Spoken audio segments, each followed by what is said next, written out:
Buongiorno amici, buongiorno. Oggi finalmente si parte insieme agli altri ragazzi e agli altri amici Winger e andremo verso lo Stelvio. Finalmente dopo 2 anni da quando ho con me Carolina riesco ad andare sullo Stelvio. Faremo la tappa in 3 giorni, ovvero la prima tappa il primo giorno, quindi oggi sarà la tappa di avvicinamento, andremo verso Bormio, o meglio a Sondalo se ricordo bene, un albergo lì. Poi il sabato, quindi domani, faremo il viaggio verso lo Stelvio, quindi faremo lo Stelvio salendo dal lato della Lombardia, quindi andremo su, poi scenderemo giù verso Prato allo Stelvio, poi da lì andiamo verso Resia, quindi il passo di Resia, andiamo a visitare il lago dove c'è quel famoso campanile che esce dal lago e ritorneremo indietro sempre passando allo Stelvio per ritornare alla base, quindi in albergo dove siamo lì a Sondalo. E la domenica invece rientreremo a casa. Così facendo avremo la possibilità di fare lo Stelvio nei 2 lati, così possiamo dire che l'abbiamo fatto sia da un lato che dall'altro, sia in discesa che in salita. Bene ragazzi, se vi interessa, se vi piace questa avventura, vi suggerisco, vi chiedo di iscrivervi al mio canale. Come fare? È semplicissimo, basta cliccare sulla parola iscriviti che trovate qua sotto. A voi l'iscrizione non costa assolutamente nulla, ma grazie alla vostra iscrizione mi aiutate a far crescere questo canale. Bene ragazzi, se tutto ciò vi interessa, vi aspetto dopo la sigla. Ciao ragazzi!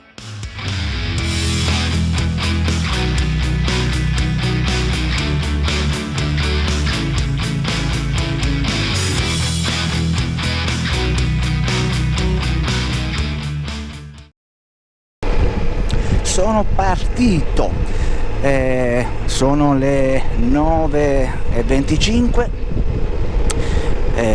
una giornata un po' uggiosa, vedete, non è che sia il massimo, fa anche un po' freddino, però le previsioni per domani su allo Stelvio danno bello, quindi dovremmo riuscire a farlo tranquillamente. Ecco là, c'è Gianluca.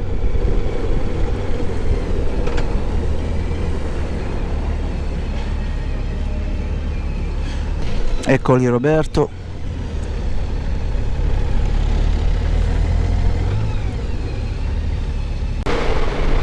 Siamo ripartiti, siamo in autostrada, siamo sulla Milano-Torino. Abbiamo lasciato l'autostrada, la Gravellona Toce, siamo in prossimità di Vergiate, o meglio, abbiamo lasciato il comune di Vergiate, adesso ci dirigiamo verso la sponda orientale del lago di Como. Siamo arrivati sul lago di Como, questo è il ramo che si trova a Lecco, diciamo, quindi il ramo orientale. E citando il brano di Alessandro Manzoni, Promessi Sposi, quel ramo del lago di Como che volge a mezzogiorno.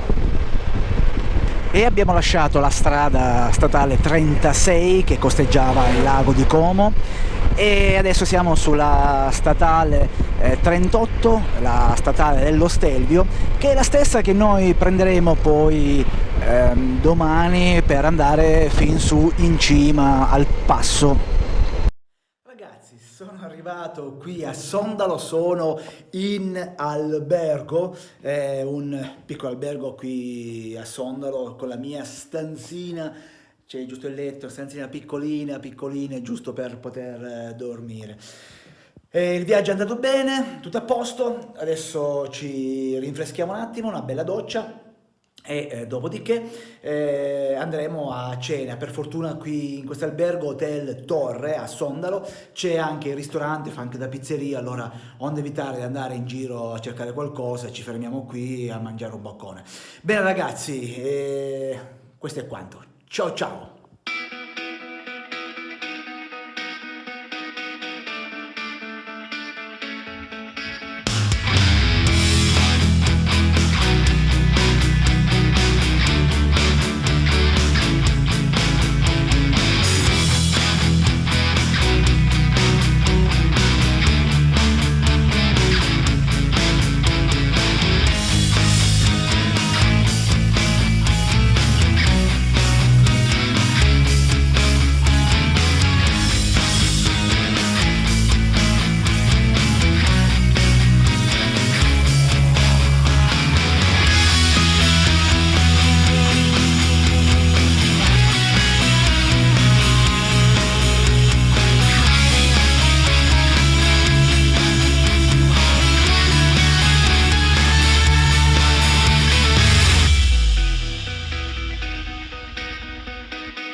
Buongiorno amici, siamo arrivati alla fatidica giornata. Oggi è il 14 di ottobre e ci avviamo con i ragazzi e le nostre Goldwing su per lo Stelvio.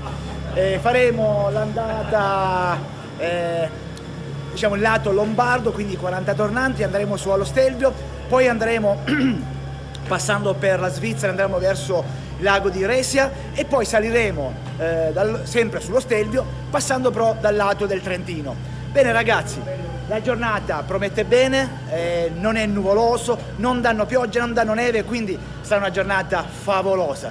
Ragazzi, ci vediamo lungo la strada, ciao! E come dicevo prima, siamo in direzione del passo dello Stelvio. In questo momento siamo sulla statale 38, che è la statale, diciamo, che porta su allo Stelvio, infatti si chiama statale 38 dello Stelvio. Devo dire che il tipo di strada e il tipo di asfalto è fatto molto bene, non ci sono imperfezioni, la strada è pulita e ovviamente, perché dico questo? Perché questa qua è una strada gestita dall'ANAS.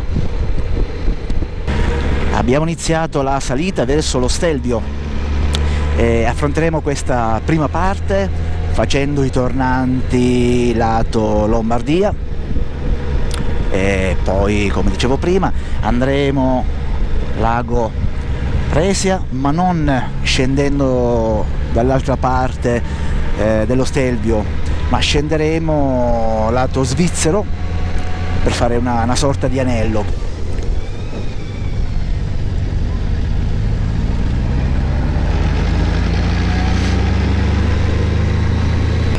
Non avevo visto, c'è il countdown dei tornanti, 35, questo qua abbiamo fatto il 36, però ovviamente partendo da Bormio sono 40 i tornanti.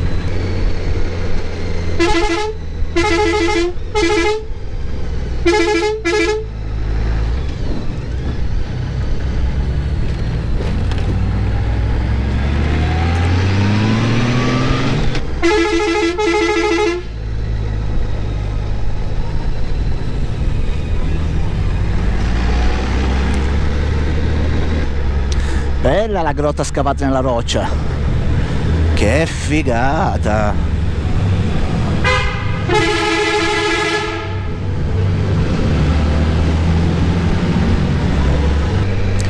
E adesso iniziano dei tornanti, uno dietro l'altro. Quindi 32. Ho sbagliato, ho messo la seconda. Ce la facevo anche in terza.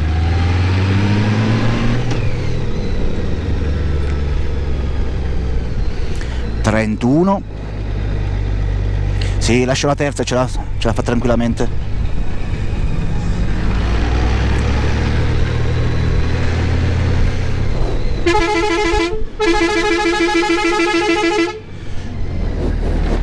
Piede sul freno posteriore. Caspita, ho sbagliato, l'ho fatta troppo larga.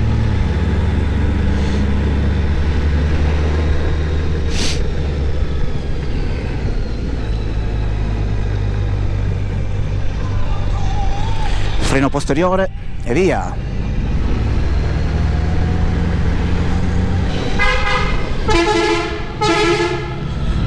C'è il verde, quindi si passa. Bella sta galleria, bellissima, bellissima. Qui ci passa solo la macchina, ecco perché c'è il semaforo. Mi sembra anche giusto.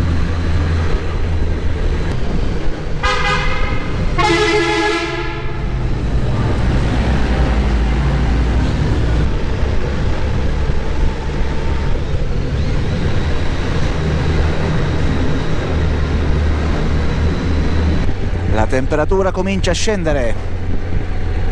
Siamo partiti dall'albergo, c'erano 14 gradi, adesso ce ne sono 9.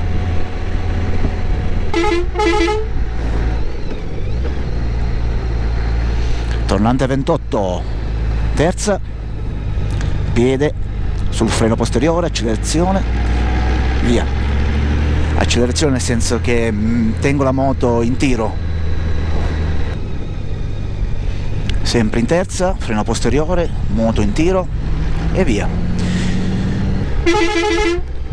Oh, qualcuno è andato dritto qui.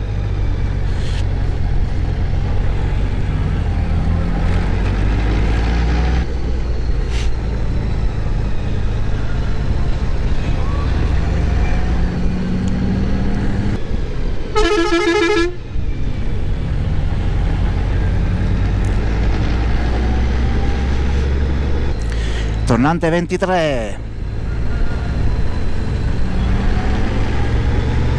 Che bella sta cascata, anzi questa serie di cascate piccole.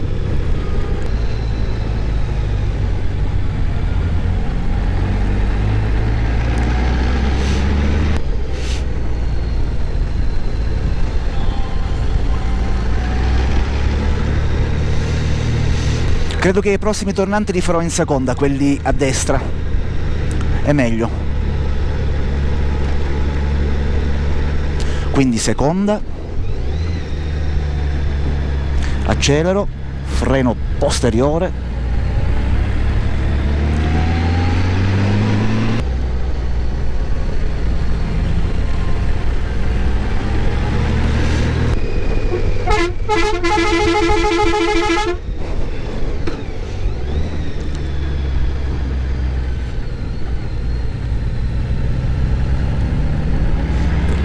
questa l'ho stretta un po' di più. Bello, il paesaggio è stupendo, bello.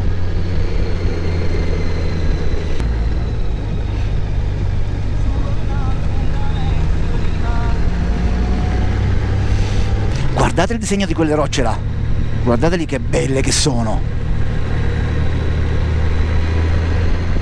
Casa cantoniera Anas è abbandonata. Peccato.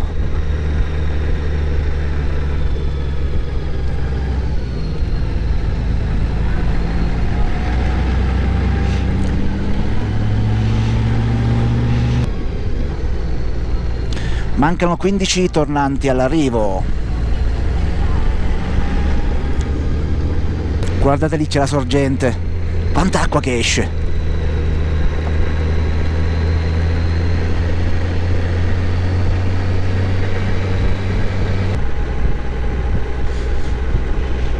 Questo che cos'è? Vediamo. Abitazione del cappellano, una chiesa.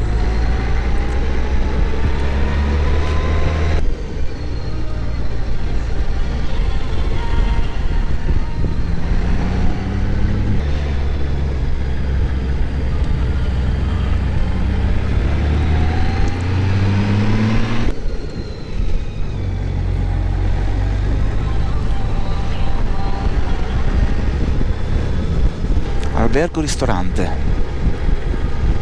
tutto abbandonato. Allora, 11 tornanti.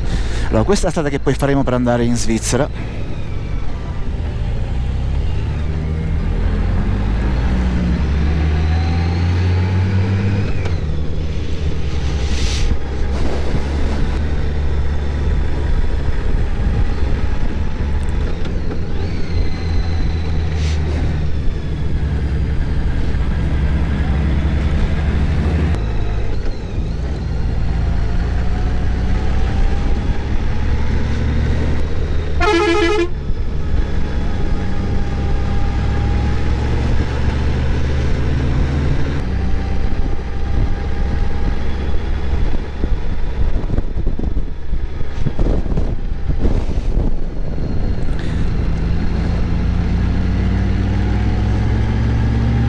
C'è l'albergo Folgore.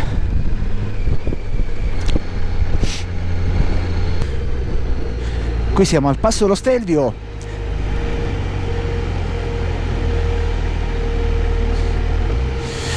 Ragazzi, come dicevo prima, siamo arrivati al passo dello Stelvio. Abbiamo già attaccato il nostro adesivo. Il Passo dello Stelvio è un valico alpino delle Alpi Retiche, nonché il più alto valico automobilistico d'Italia, davanti ovviamente al Colle dell'Agnello, e il secondo in Europa, dietro al Colle dell'Iseran. Siamo a quota 2758 ed è situato fra Trentino, Alto Adige e Lombardia, all'interno delle Alpi dell'Ortles e del Parco Nazionale dello Stelvio, vicino a importanti massicci come Ortles, Umbrail, Monte Livrio e Monte Scorluzzo, che divide dal punto di vista geomorfologico le Alpi Retiche occidentali da quelle meridionali, e non solo un importante collegamento tra la Valtellina e la Val Venosta, ma anche meta ambita di sciatori, escursionisti, ciclisti e motociclisti. La strada statale omonima che lo attraversa collega Bormio, che si trova a quota 1225, con Prato allo Stelvio. È asfaltata, ha 2 corsie, è carrozzabile e conta ben 88 tornanti, di cui 48 sul versante alto tesino e 40 su quello lombardo. Sul versante lombardo, a quota circa 2005, la strada si collega con il vicino Giogo di Santa Maria, valico che conduce in territorio svizzero. Su tutti e 3 i versanti, i 2 italiani e quello svizzero, il passo rimane chiuso stagionalmente tra novembre e maggio. Dalla sommità del passo si diramano diversi percorsi escursionistici, tra cui il sentiero per la cima Garibaldi, che si trova a quota 2843 metri, e la strada sterrata che raggiunge il rifugio Pirovano o Pirovano, adesso non mi ricordo bene dove cade l'accento. Dopo un periodo di costruzione di 5 anni, la strada del Passo dello Stelvio, lunga quasi 50 km, fu completata nel 1825. Sotto l'imperatore Francesco I, la strada doveva collegare la Lombardia, che all'epoca apparteneva all'impero austriaco, con il resto dell'impero.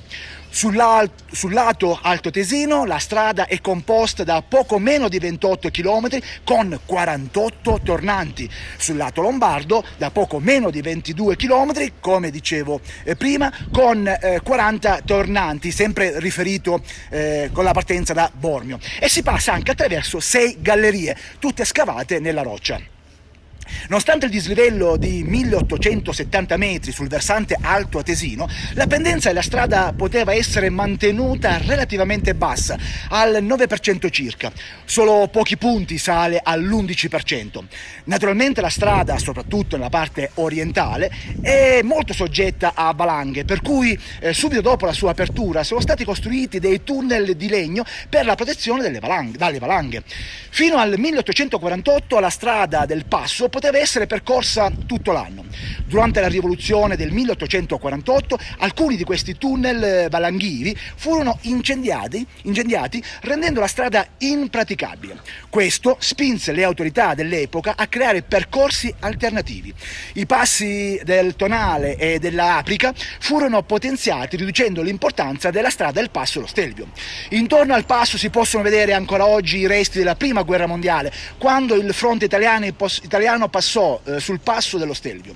Le caratteristiche curve e l'impressionante panorama del Parco Nazionale dello Stelvio fanno della strada dello Stelvio un percorso molto amato dai ciclisti e dai motociclisti. Non per niente questo tracciato estremamente impegnativo è conosciuto anche come la tappa regina del Giro d'Italia. Ogni anno, a fine estate, migliaia di ciclisti su strada partecipano alla giornata della bici, durante la quale l'intera strada è chiusa al traffico motorizzato. Bene ragazzi, noi adesso andremo giù sul lato svizzero e poi saliremo da questo lato qui, quindi il lato del Trentino. Penso che arriveremo di nuovo qui nel pomeriggio. Adesso noi andremo al lago di Resia, faremo il passo di Resia per poi ritornare di nuovo, come dicevo prima, qua. La temperatura in questo momento è di circa 4 gradi, c'è un'arietta frizzante, per fortuna il tempo regge, non ci sono tante moto come prevedevo. Ragazzi, allora noi ci vediamo sempre su strada. Ciao ciao ciao. Abbiamo lasciato temporaneamente il Passo dello Stelvio, adesso andiamo al lago Resia, passando dal territorio svizzero, quindi ripercorreremo un tratto di strada che abbiamo fatto in salita. Ecco, da qui noi andiamo in Svizzera. Più avanti dovrebbe esserci la frontiera. Questo è il passo Umbrail 2503 e questa è la frontiera svizzera. Ah, guardate.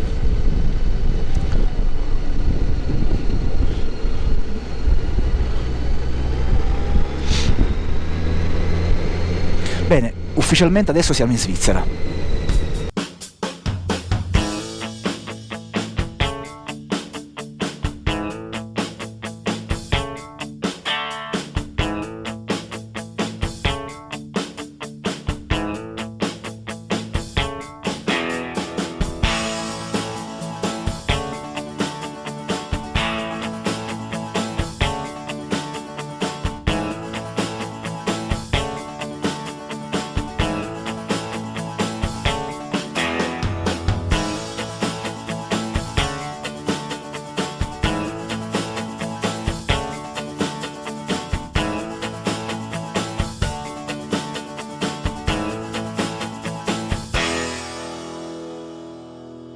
Devo dire che è bella la strada che porta al passo d'Umbrail.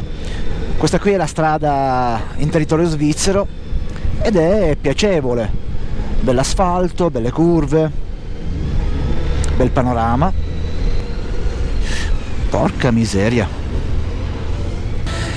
Siamo a Santa Maria, se ricordo bene. E adesso ci portiamo verso il confine con l'Italia, quindi ritorniamo in paese italiano. Lì c'era il camion dei vigili del fuoco italiano, chissà come mai erano qua in Svizzera. E cara qui la benzina, porca miseria. Bello, vediamo se riesco a trovare l'indicazione, un qualcosa per capire che cos'è, come si chiama. Credo che sia un convento. No, non trovo nulla di scritto. Vabbè.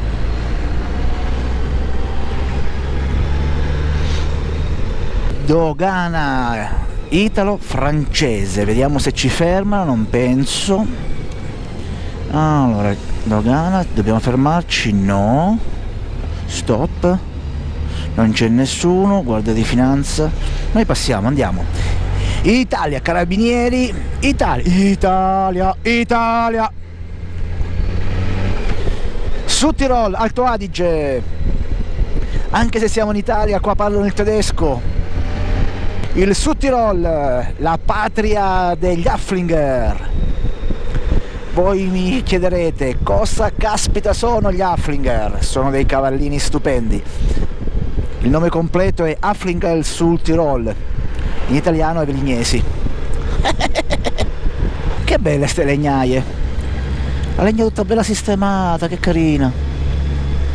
Da notare che i cartelli sono scritti in 2 lingue, però ovviamente prima la lingua tedesca, o meglio la lingua tirolese, e poi quella italiana.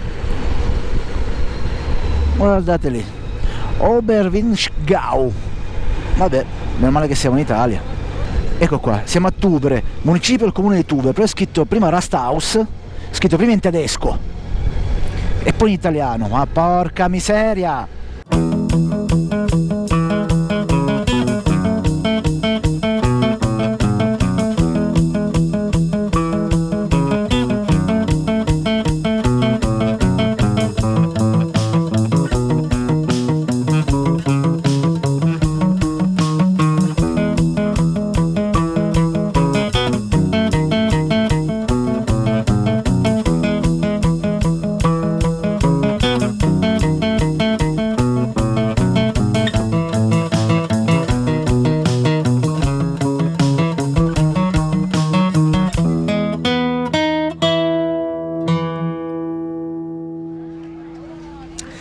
Amici, siamo arrivati a Curon Venosta, siamo sulla strada per andare verso il passo di Resia. Alle mie spalle abbiamo il famoso lago di Resia, dove c'è il campanile diciamo sommerso dal lago. Questa è una storia che adesso vi racconterò.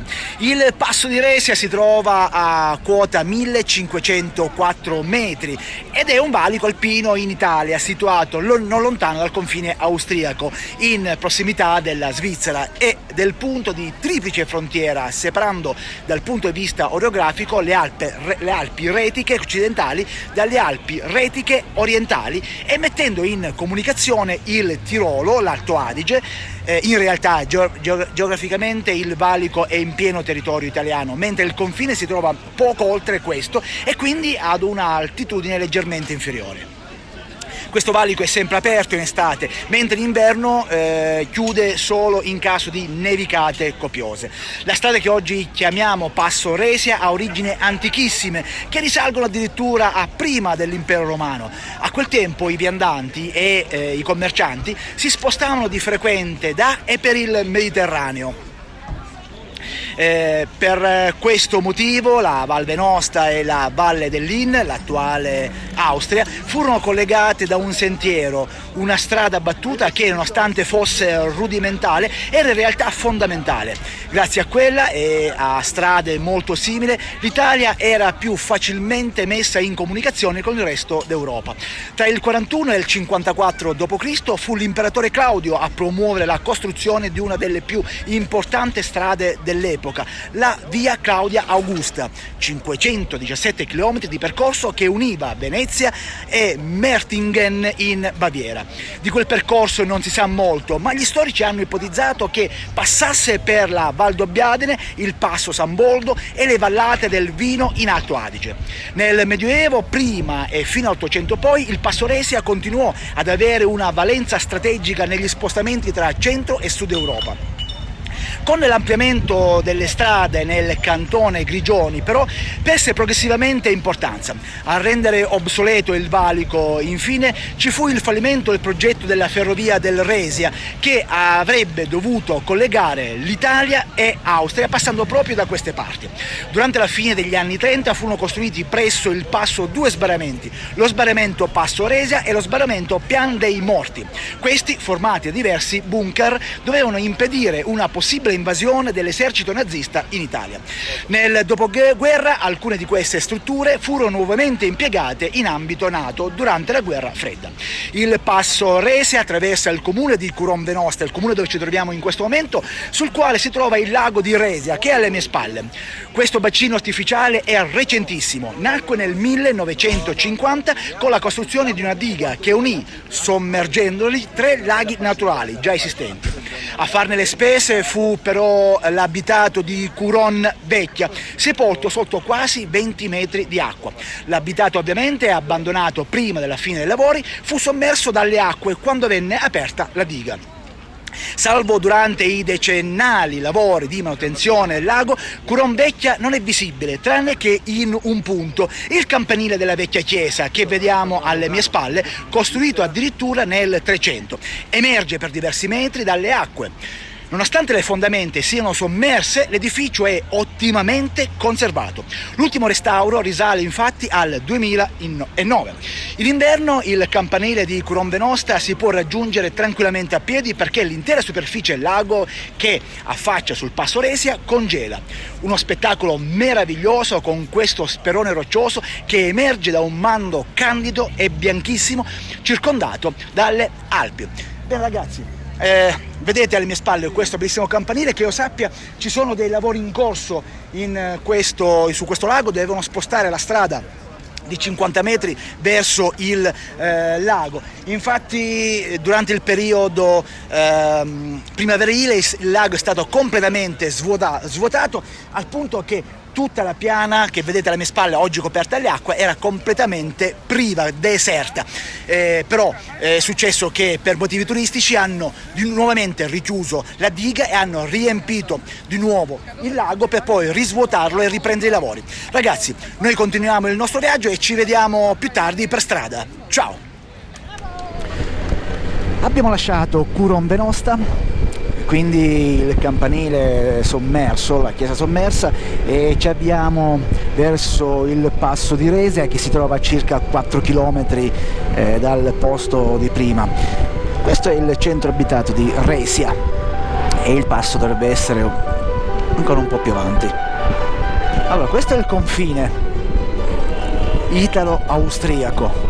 Credo che il passo di Resia l'abbiamo già passato, Austria infatti.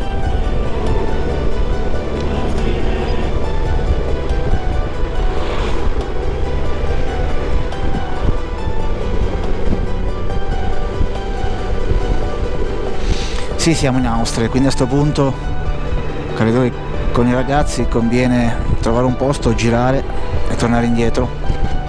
Questo è il muraglione della diga del lago di Resia.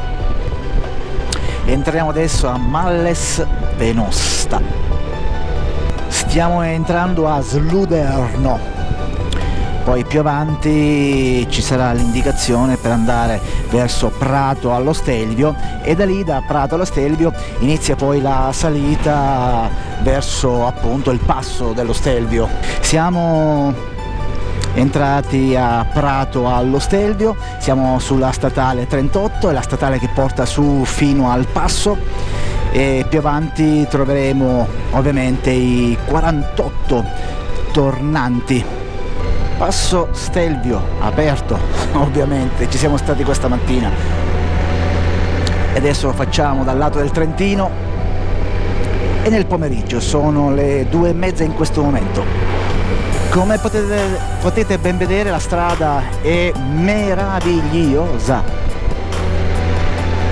asfaltata da poco, credo. Benvenuti nel parco dello Stelvio, quindi da questo momento si entra dentro il parco. Iniziamo i tornanti. Ancora 47.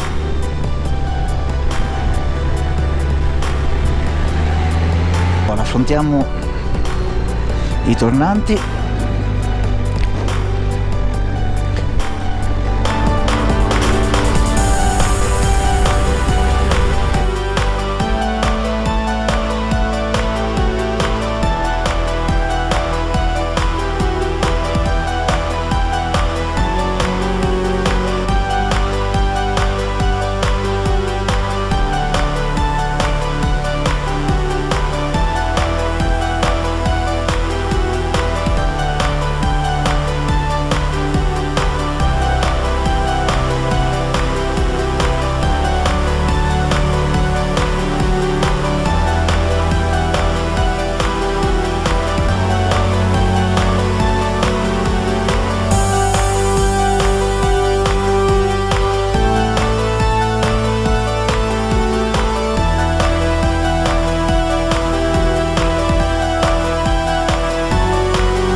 La cosa importante quando si sale su allo Stelvio è quello di cercare il più possibile di vedere chi viene da su, quello che si riesce. Ogni tanto ci sono degli specchi che aiutano.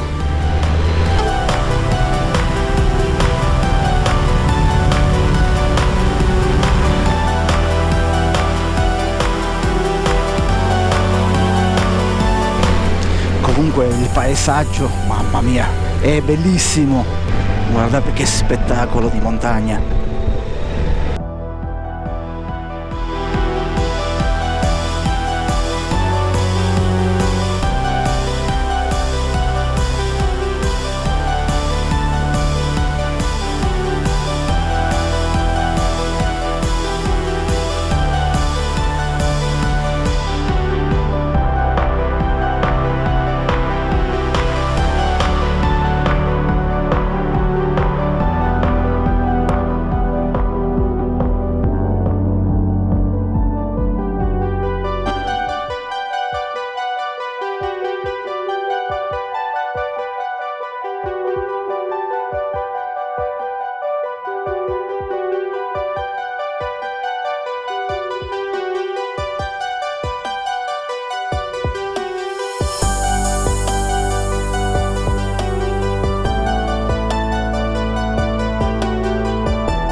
Guardate la conformazione di questa roccia, tutta fatta con delle curve, bellissima.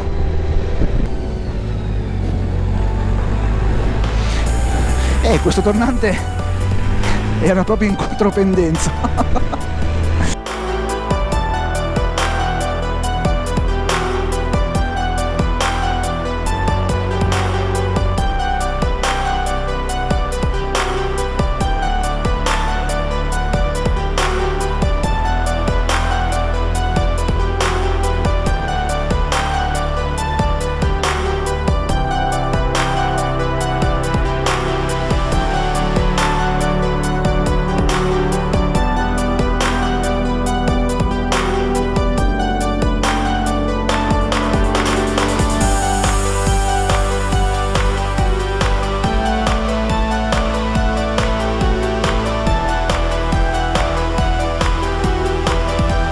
Siamo arrivati, stiamo per arrivare, abbiamo fatto l'ultimo tornante, abbiamo fatto anche il lato del Trentino Südtirol, arrivati e vai. E adesso parcheggiamo. Ragazzi, siamo arrivati allo Stelvio facendo anche la salita da parte del Trentino Südtirol. Sono le 3 circa, sta iniziando a piovere, quindi siamo arrivati giusti, così ci siamo evitati la pioggia in salita, ma adesso andremo a fare la pioggia in discesa, a meno che decidiamo di aspettare un attimo per poi ripartire. Vedremo cosa deciderà il gruppo. Comunque devo dire che la salita da parte del lato trentino è stata una salita abbastanza dura. Vediamo cosa ne pensano i ragazzi. Ragazzi, cosa ne pensate della salita ai tornanti lato trentino? Non sono della zona. Non è della zona, quindi non ha un'opinione in merito. Mentre chiediamo qua all'uomo mascherato, signor uomo mascherato, eccolo qua, cosa ne pensa della salita zona Trentino? Ce n'è pas del post. Il cinema del posto. America Caruso. Boh ragazzi, adesso ritorniamo in albergo. Ciao, ne? Ragazzi, allora, ci siamo spostati un attimo, sempre sul passo dello Stelvio, siamo sul Belvedere e alle mie spalle potete vedere alcuni dei tornanti che portano al passo dello Stelvio, lato trentino. È stata un'emozione bellissima, ha smesso di piovere per fortuna e adesso ci prendiamo qualcosa di caldo ovviamente e poi ritorniamo in albergo.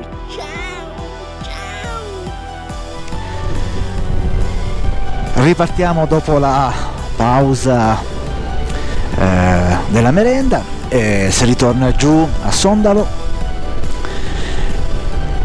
L'esperienza questa dello Stelvio è un'esperienza veramente bella, meravigliosa, e non mi nascondo che è stata anche leggermente stancante il giro di oggi.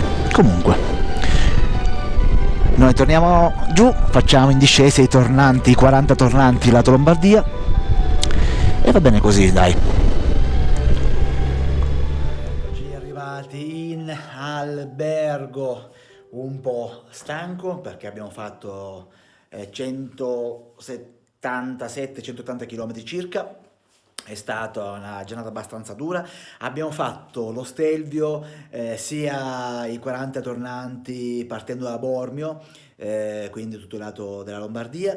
Poi dallo Stelvio siamo scesi giù verso il confine italo-svizzero, abbiamo fatto un tratto di Svizzera e siamo rientrati in Italia, nel Trentino, precisamente in Val Venosta, e poi da Val Venosta siamo andati verso il lago della Resia, dove abbiamo fatto un paio di foto, abbiamo pranzato con un panino, poi da lì siamo riscesi.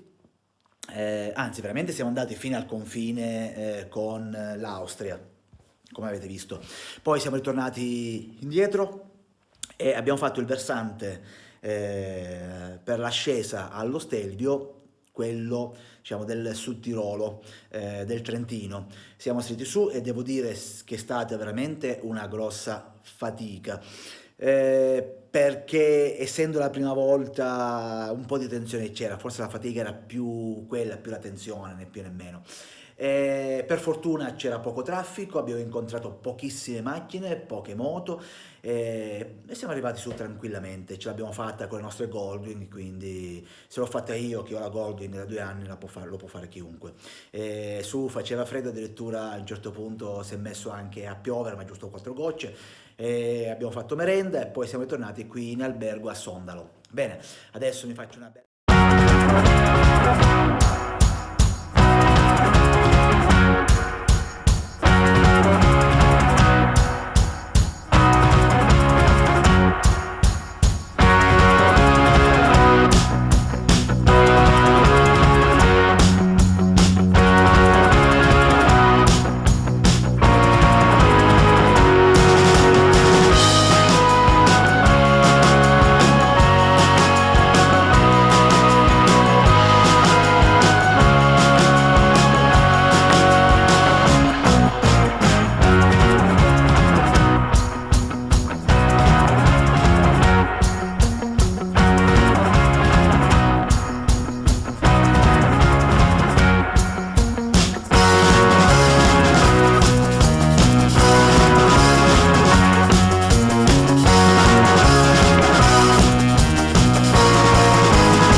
Ragazzi, si è conclusa anche questa avventura su allo Stelvio.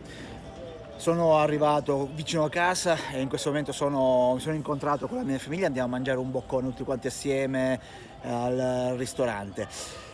Cosa posso dire dello Stelvio? È stata un'avventura bellissima, con i ragazzi ci siamo divertiti tantissimo e effettivamente i tornanti sono impegnativi, specialmente quelli che si affrontano sul versante del Trentino, i 48 tornanti, perché effettivamente in alcuni casi si possono incontrare delle contropendenze in curva, quindi bisogna stare abbastanza attenti, ma come dico sempre, se l'ho fatto io lo possono fare chiunque.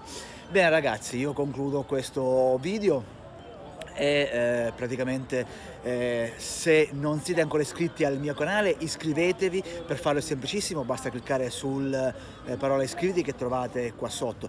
Iscrivervi a voi non costa assolutamente nulla, ma con la vostra iscrizione, credetemi, aiutate a portare avanti questo mio progetto e di questo ve ne ringrazio. Bene ragazzi, come disse il buon Nico Cereghini, casco in testa ben allacciato, luce accese anche di giorno e prudenza sempre. Ciao ragazzi, ci vediamo alla prossima avventura.